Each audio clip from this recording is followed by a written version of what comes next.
Merci pour l'invitation. Je pense que c'est un lieu important, vu le réseau que vous créez, votre dynamique, quand Christian et moi on puisse avoir le plaisir de vous présenter des projets. Non, soyons bien clairs, ce sont des projets.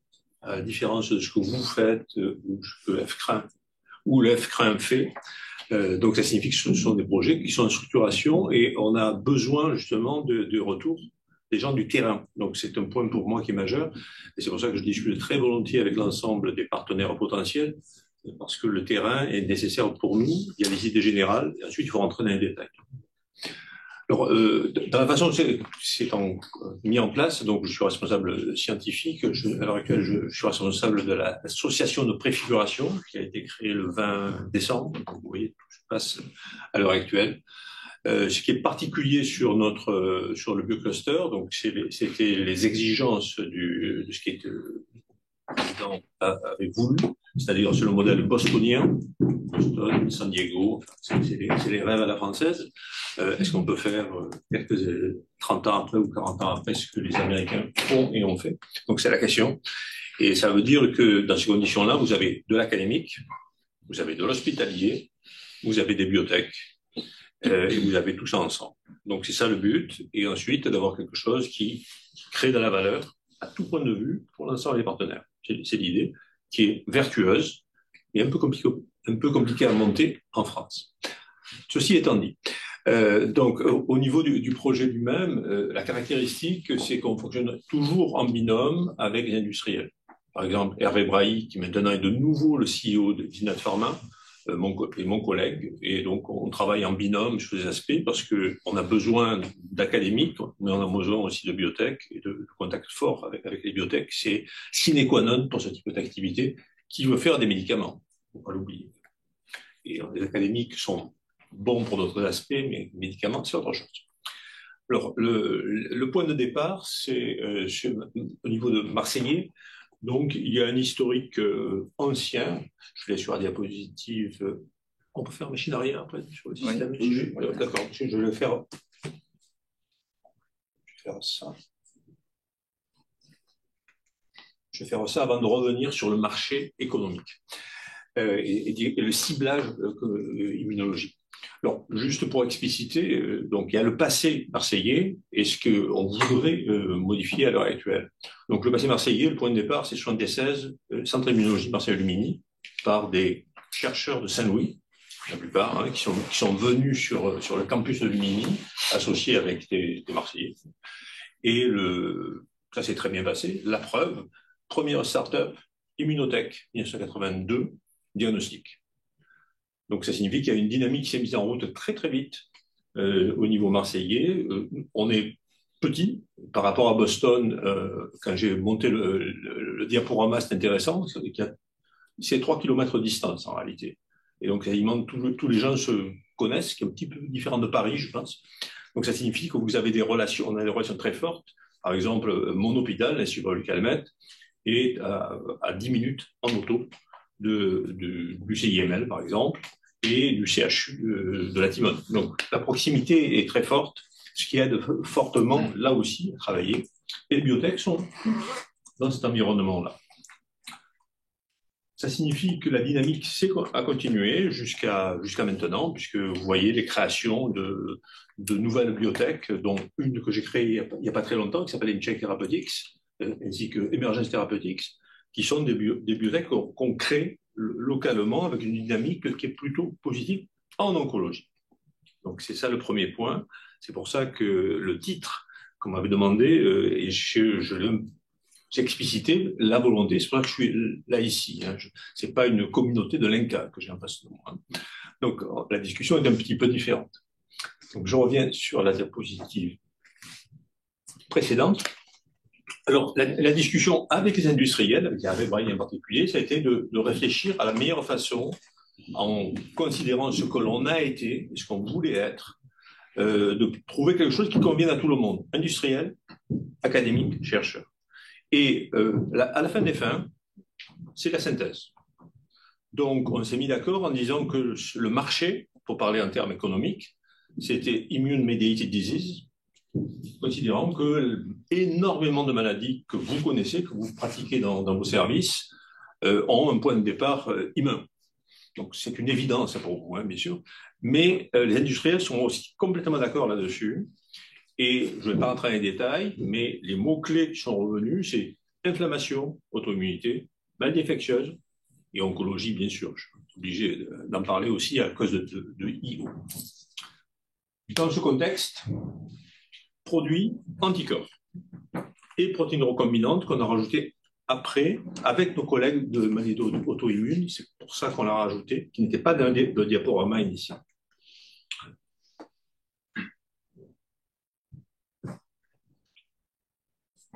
Merci. Donc ça, c'est la synthèse du projet. Le projet a été accepté en mai de cette année, de l'année précédente.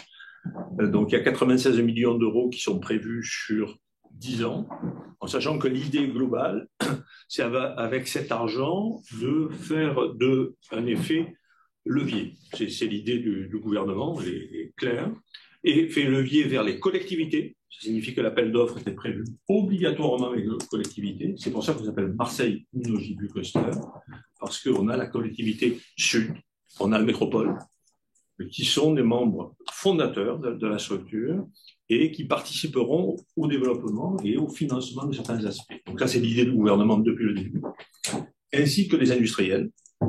Je vais en dire deux mots sur ceux qui nous ont rejoints, en sachant que on a réussi à avoir comme membre fondateur les bibliothèques locales, ce qui c'était presque le plus facile, mais en plus, donc, Sanofi qui nous a rejoint, bien qu'il soit dans PSCC, donc le projet Onco de l'IGR, et Servier.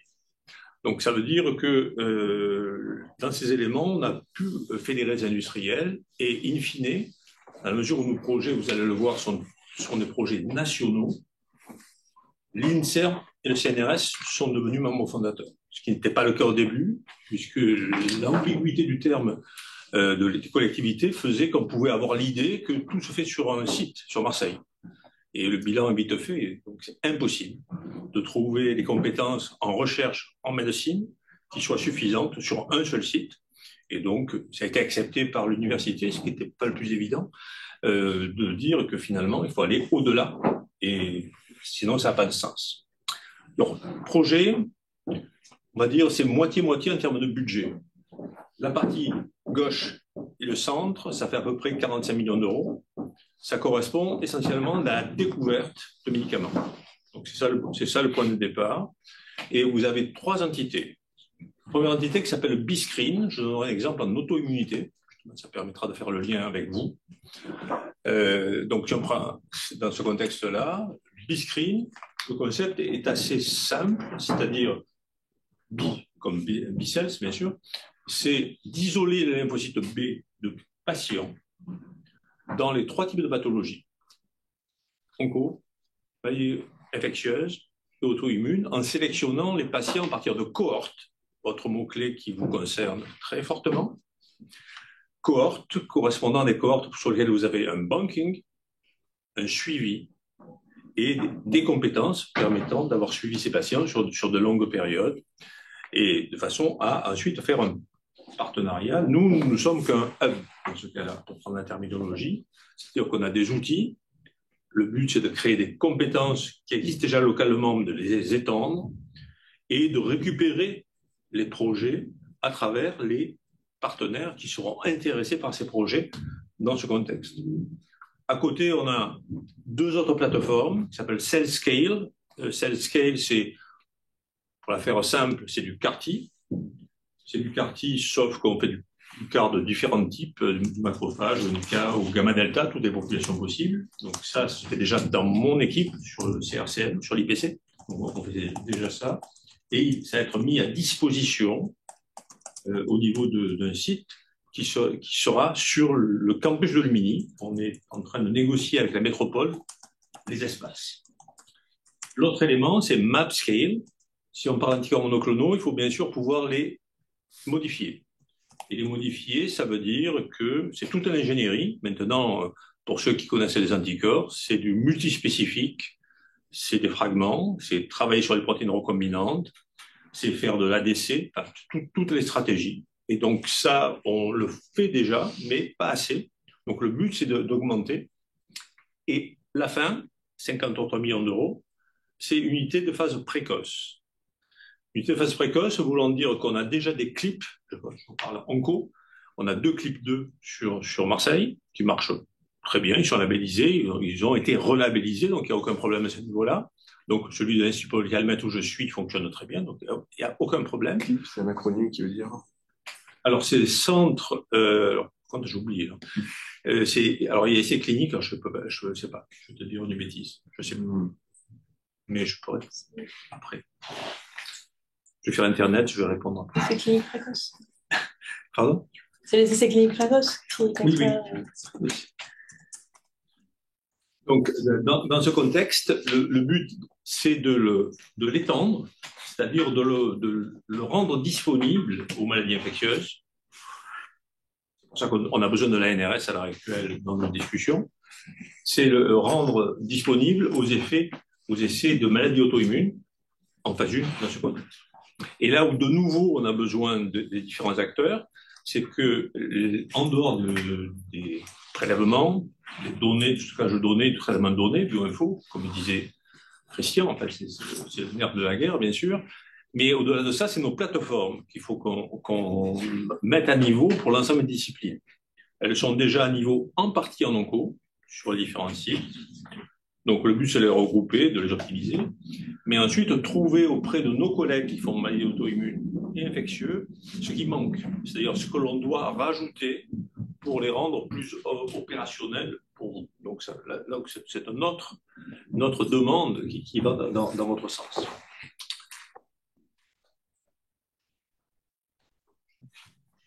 J'ai quasiment terminé parce que je voulais faire vraiment un quart d'heure. Là, je suis, je pense, à 12 minutes. Alors, quelques éléments de structuration pour terminer, sachant que on est en discussion avec le gouvernement parce que j'ai découvert malheureusement que les instances ANR et autres n'ont pas bien compris ce qu'est un biocluster, ce qui fait qu'ils sont en train d'apprendre avec nous, parce que c'est le premier appel d'offres qui est accepté. Donc on a quelques difficultés pour l'instant à bien organiser et savoir ce qui est éligible en termes de dépenses, ce qu'on peut dépenser, comment le dépenser. C'est surprenant, mais c'est comme ça que ça se passe. Alors, dans notre cas, la façon dont on fonctionne, c'est de travailler essentiellement dans des idées de projets venant de Marseille et de l'extérieur, et ces projets doivent être ensuite aidés, être validés par des entités du point de vue aussi bien brevet, c'est-à-dire on a un organisme qui est coordonné par la SAT Sud-Est, le but étant d'avoir tout ce qui a trait au brevet qui soit normalisé. Si le projet vient de Brest, de Paris, de Toulouse ou de Montpellier, de façon à ce qu'il n'y ait aucun problème du point de vue propriété intellectuelle. C'est bien sûr critique si on veut faire du développement. Donc c'est un premier aspect. Deuxième aspect, on a associé des investisseurs américains, européens, français, qui sont intéressés par ce type de projet et qui vont nous conseiller dans le choix des projets qu'on pourra ensuite faire basculer sur les plateformes. L'intérêt que cela a, c'est ça, bien sûr, c'est la partie finale, c'est du bas à bas, bien sûr. Si vous voulez avoir quelque chose qui fonctionne, il n'y a pas 36 solutions, il faut associer assez tôt les différentes instances pour faire la prématuration, de la maturation et du travail avec ces entités qui feront du cofinancement ou qui seront intéressées pour créer. Je passe cette partie-là. Donc le bâtiment, juste pour dire le mot d'immobilier. Pour ceux qui connaissent un tout petit peu Marseille, il y a un vieil hôpital qui s'appelle l'hôpital Sainte-Marguerite. Qui est un hôpital très important puisque la rhumatologie est à Sainte-Marguerite. Puisque mon ami, le chef de service rhumato, est là. Donc Pierre Laforgue pour le nommer. Donc ça signifie que c'est un très bel hôpital, bien sûr. Très ancien, quasiment abandonné, sauf pour Pierre. Quasiment à l'abandon, malheureusement. Et donc, du coup, dans sa grande sagesse, François Crémieux, du fait de ses financements, est d'accord pour qu'il y ait un plan de remise à niveau. Et le but, c'est d'avoir plusieurs dizaines de milliers de mètres carrés qui seront organisés pour, et c'est gratuit, précoce, DRCI, bibliothèque et plateforme correspondant à ce campus. Je pense que j'ai quasiment terminé. Une dia, c'est pour dire quand même qu'il y a les gens qui vont nous aider lors du comité de revue, c'est le SAB, parce qu'on n'est pas omniscient. Alors, ce ne sont que des immunologistes. Immunologistes fondamentalistes, cliniciens, technologie. Donc, ça signifie qu'on a les 3 piliers de notre fonctionnement, techno, fondamental et intéressé sur la clinique. Parmi les gens que vous connaissez mieux que moi, je pense, il y a Ulrich Spex, donc, qui est bien connu dans le domaine essentiellement des vascularites, donc c'est une partie sur les travaux, et quelqu'un qui est plus impliqué dans les domaines biotech, auto-immunité, Francesca Barone, qui est à Londres dans ce contexte. Mais vous voyez, vous avez un panel assez large. Le président du SAB, c'est Alberto Mantovani, qui est bien sûr un Italien très connu, de Milan, bien sûr, donc, qui a accepté gentiment de coordonner le comité. Et les autres, je ne vais pas en parler. Mais ça ne veut pas dire qu'ils ne sont pas importants. Donc, pour terminer, c'est vraiment la dernière diapositive.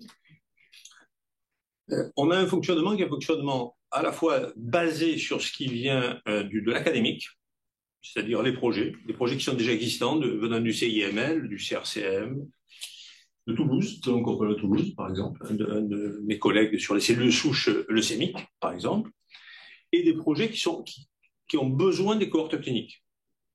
Et parmi ces projets, on a sélectionné 3 pour commencer, sachant qu'on est ouvert aux nouveaux projets. Le premier projet vient du CHU de Brest,